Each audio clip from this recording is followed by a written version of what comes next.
Good morning. Good morning. We are extremely pleased that you are here. It is good to come together for the purpose of co-creating. Do you agree? Yes. You're knowing what you're wanting?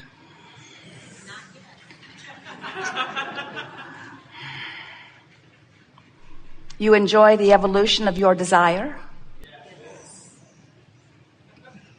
You realize that we are taking thought beyond that which it has been before?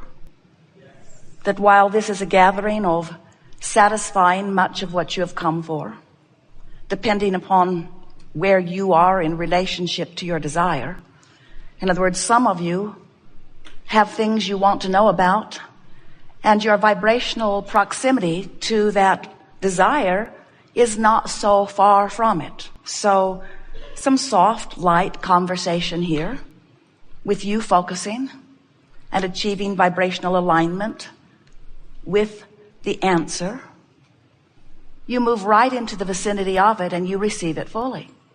But sometimes your life experience has you focused in a way that you are so much more aware of where you stand, which is not where you want to be, that even though you are articulating a question that really defines what you want to know or need to know or want to achieve or need to achieve, but you are so involved in the where you are, you're so aware that you don't know the answer or that you don't know what to do. You feel so discouraged or disappointed or resentful or angry or confused, or you just simply are more aware of the absence of what you want than what you want.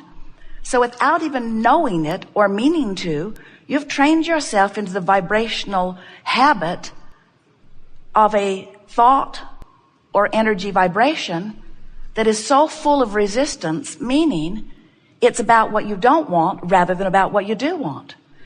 And of course, that's always an obvious first step.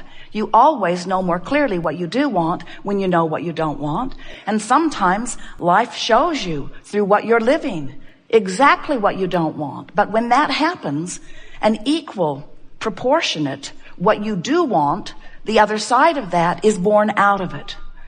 And when what you do want is born out of it, it becomes a vibrational point of attraction that begins to amass all circumstances and events in order to give you the full manifestation of what you want. But if you are still so aware of where you are and what you don't want, then you can't get to it and it can't get to you. You cannot rendezvous with what you want when what's most active in your vibration is your awareness of what you don't want. Some say, well, that's a little tricky, because when I know what I don't want, because I'm living what I don't want, shouldn't someone just give me what I do want so I can feel better? And we say, you've been trying to get that for a very long time, and it is not working out that well. In other words, when you demand that the universe give you something that you are vibrationally not a match to, it's not going to happen. You have to make the match. You have to move your energy. You have to train your thought vibration into a new place. You have to tell a new story. You have to find ways of describing what you do want so vividly and so often that what you do want becomes an active, chronic vibration within you. And when that happens, it has to manifest. It cannot be otherwise. So there are two ways that you can tell if you're a match to what you want or if you're a match to what you don't want. If you're a match to the presence of what you want, or if you're a match to the absence of what you want. One really obvious way, it's manifesting if you're a match to it. In other words, when you are a match to what you want, it's showing up in your life experience. The other way is you can tell by the way you feel, whether you're moving toward or away from what you are really looking for. We really prefer to teach you about your emotions, which help you to know whether you are lining up with or moving away from what you want, because that's really what you came forth to do as genius creator that you are. You want to mold the clay, the creative clay of this time-space reality. And the way you mold that clay is by molding the energy or the thought vibration through your focus. If you wait until it manifests, we call that post-manifestational awareness. Oh, don't like that. Didn't mean to do that. Whoops. It's hard to suck it back, isn't it? Once it's manifested, once it's in your body or not in your bank account, or once your relationship has crumbled or your empire, once you are discordant from what you are wanting to the degree that the discordant has manifested rather than the harmony, you still can turn it around, but it's harder. It's much easier to catch it in the early subtle stages. When you came into this body, you already had the love thing nailed. You already had the I'm worthy beyond verbal description nailed. You knew that when you came.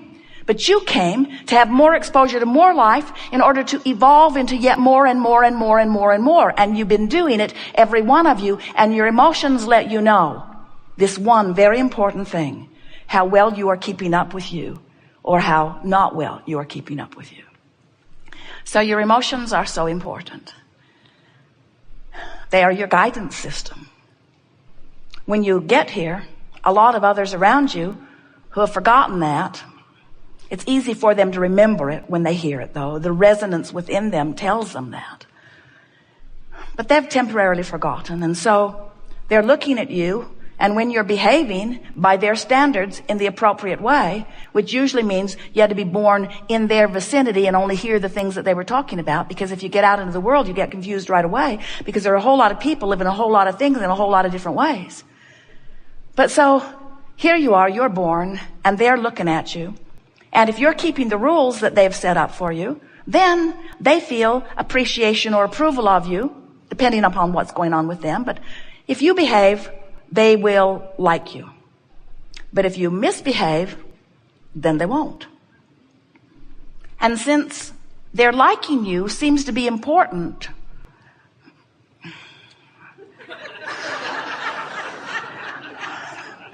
that's another big long story, isn't it? You begin to cater to their approval and disapproval.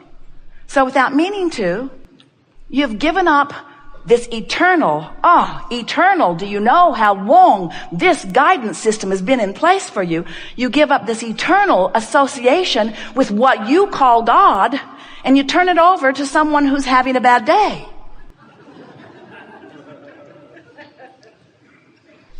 And then over time, you become more and more confused, because the broader your world becomes, the more different people ask different things of you.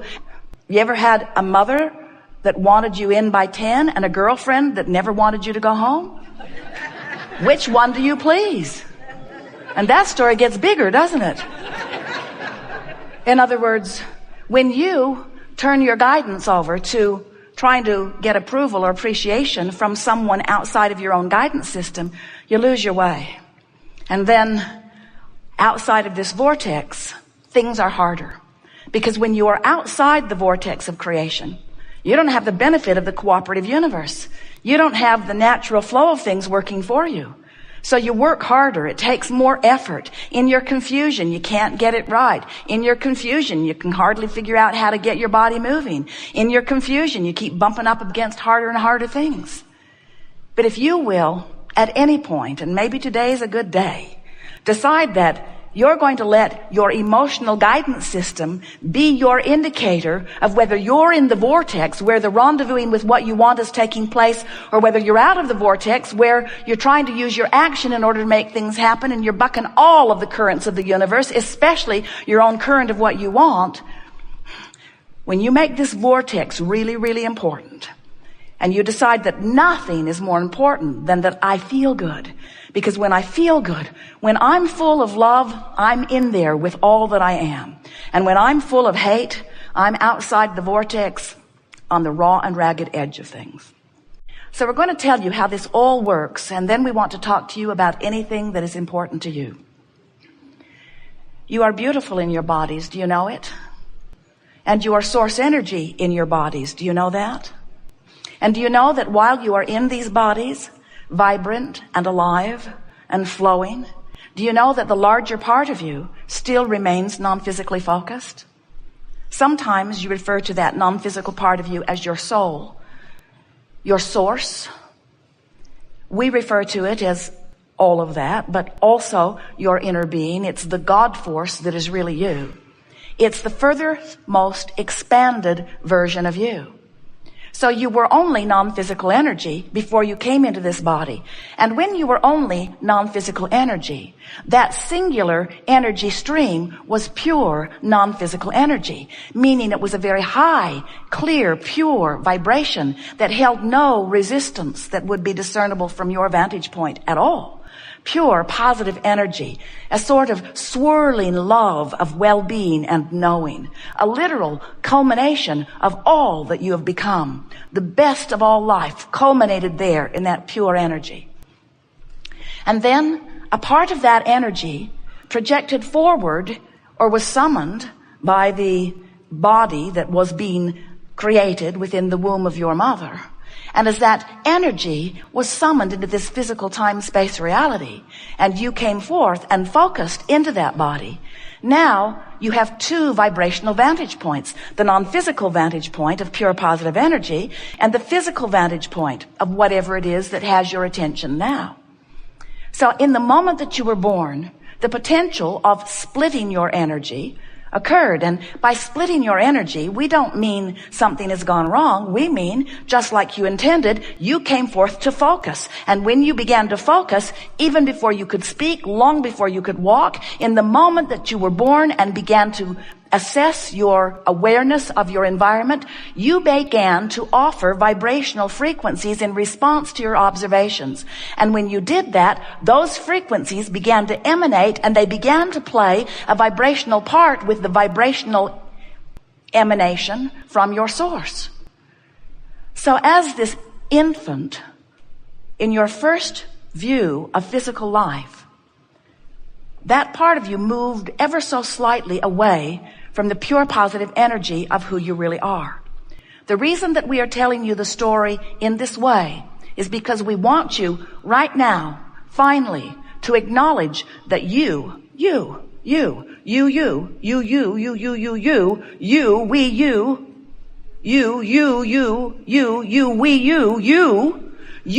have two vivid vibrational vantage points. And those vibrational vantage points are playing off of one another all day, every day. That's what your emotions are.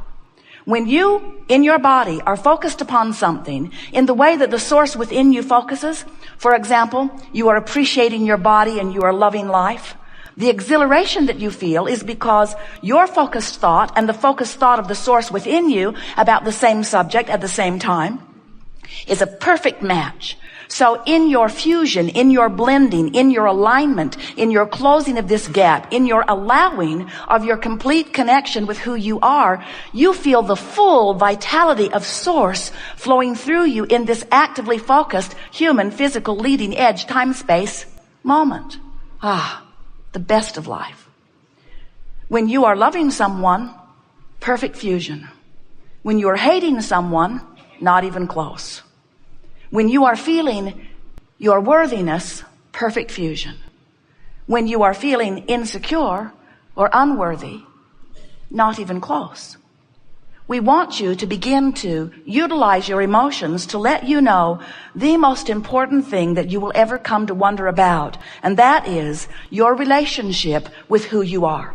Because when you pay attention to the relationship between you and you, now in your being tuned in, tapped in, turned on to the energy of you, to the fullness of you, to that which you call God force, to the energy that creates worlds, in that alignment and only in that alignment can you even begin to live your life in the way that you've intended. You are source energy. You didn't come forth to prove worthiness. You came forth as a worthy creator, eager to take thought beyond that which it had been before. And you knew that as you poured yourself into this physical body and into the contrast that surrounds you, you knew that the contrast would inspire new desires. You knew that they would emanate from you constantly.